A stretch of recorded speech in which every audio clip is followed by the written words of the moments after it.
బీహార్లో ఎన్డీఏ పార్టీల మధ్య సీట్ల పంపకాలు పూర్తయ్యాయి. చెరో 101 సీట్లలో పోటీకి సిద్ధమైన బీజేపీ, జేడీయూ మిగతా సీట్లను మిత్రపక్షాలకు కేటాయించాయి. దీంతో అభ్యర్థుల ఖరారుపై దృష్టి పెట్టాయి ఎన్డీఏ పార్టీలు.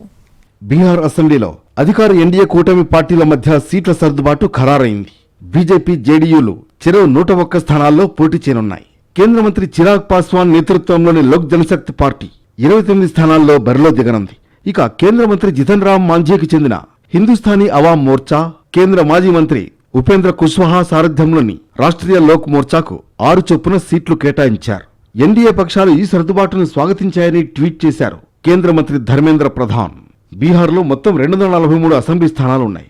2020 ఎన్నికల్లో నితీష్ పార్టీ 115 స్థానాల్లో బరిలో దిగగా బీజేపీ 110 సీట్లకు పోటీ చేసింది.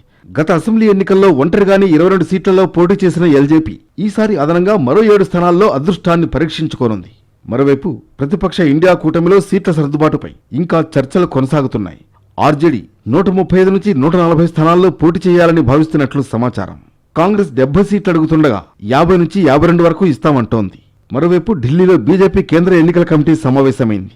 బీహార్ అసెంబ్లీ ఎన్నికల వ్యూహం, అభ్యర్థుల జాబితాపై చర్చించింది.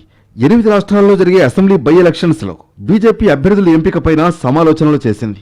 బీహార్లో నవంబర్ 6న, 11న 2 దశల్లో పోలింగ్ జరగనుంది. 14న ఓట్ల లెక్కింపు చేపట్టనున్నారు.